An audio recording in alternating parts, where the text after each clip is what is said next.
Os indígenas brasileiros que mataram nazistas na Segunda Guerra.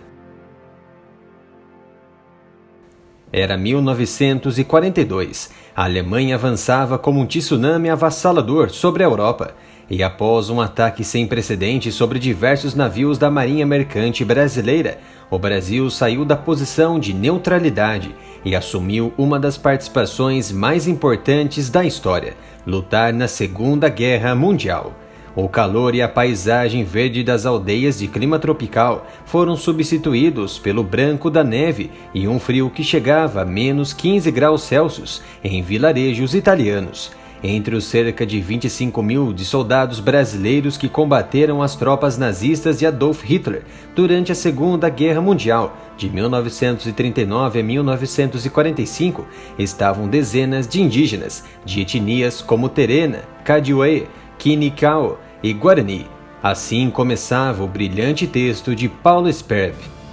A história dos indígenas brasileiros que ajudaram os aliados a derrotar as potências do eixo ainda é pouco conhecida, mas tem sido resgatada. Os indígenas integraram a Força Expedicionária Brasileira, a FEB, espalhados em diferentes divisões como infantaria, responsável por atacar e defender, e engenharia, com funções como desmontar armadilhas, desarmar minas e até abrir estradas.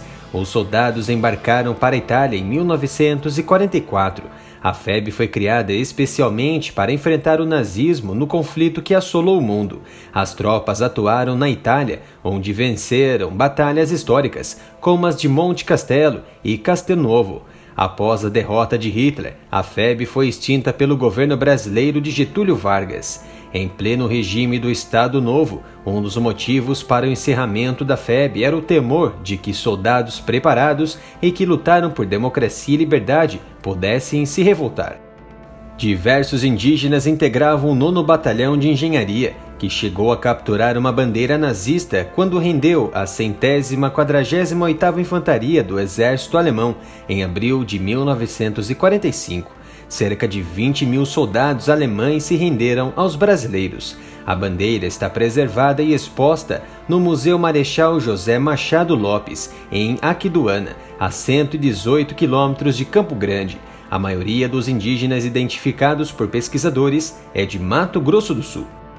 Na aldeia de Ipeg, em Aquidauana, é possível encontrar o túmulo de Irineu Mamed, indígena terena, que foi soldado do 1º Regimento de Infantaria, o mesmo que atuou na tomada de Monte Castelo, um morro íngreme de 977 metros. Naquele inverno, em 1945, coberto de neve, o domínio do local era fundamental para barrar as tropas de Hitler na Itália.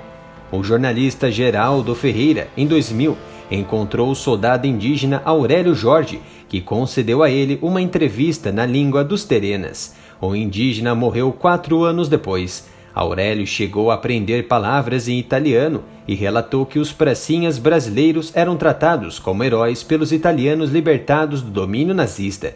Em combate, porém, usava a língua indígena. Vucapanavo era o grito de guerra dos terenas, revelou Jorge em entrevista. O termo significa algo como em frente. Há ao menos um caso registrado de um indígena que chegou ao posto de 2º sargento e, portanto, comandava outros soldados, Venceslau Ribeiro, do 9º Batalhão de Engenharia. Segundo o pesquisador Elton Costa, Venceslau chegou ao posto mais alto entre os indígenas. Era alguém que liderava cabos e soldados, a maioria brancos. Após a derrubada da hegemonia alemã e declarada a Europa segura, a Força Expedicionária Brasileira retornou ao Brasil como herói de uma terrível e impactante guerra nunca antes vista na humanidade, e os bravos soldados brasileiros foram recebidos com festas, clamor, empolgação e reconhecimento pelo feito em neutralizar forças do eixo até então temidas. Apesar do grande acontecimento da participação dos bravos indígenas brasileiros, parte da história foi ocultada. Segundo o site Ecos da Segunda Guerra, cumprindo-se a instrução do então Ministério da Guerra, deu-se a desmobilização em massa de todos os expedicionários que deixaram de pedir reengajamento. A desmobilização atingiu não apenas os soldados, mas a quase totalidade dos graduados e dos oficiais de procedência civil. Milhares de veteranos de guerra, muitos enfermos, com ferimentos ainda mal cicatrizados, incapacitados física ou mentalmente para exercer quaisquer atividades, desorientados, zonzos e aturdidos, portanto, mazelas e sequelas da guerra, viram-se de um momento para outro postos nas ruas, praças e estradas do Brasil. Em vez de serem tratados, instruídos e reabilitados, recebeu de supetão a baixa e, se tivesse muita sorte, uma medalha. Até mesmo a passagem de regresso ao lar deixou de ser fornecida a muitos deles. O governo reconhece o estado de guerra entre o Brasil e as potências do eixo. O governo brasileiro decide enviar à Itália um corpo expedicionário de 3 divisões. O primeiro escalão da primeira divisão embarca em sigilo no cais do Porto do Rio de Janeiro em julho de 1944.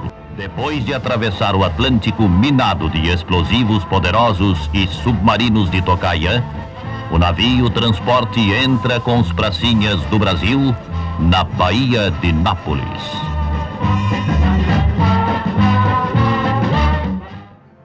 Anuncie aqui seu canal, empresa e negócio e tenha ganhos incríveis com nossas visualizações e engajamento. Temos vários pacotes de anúncio. Entre em contato no Instagram ou e-mail.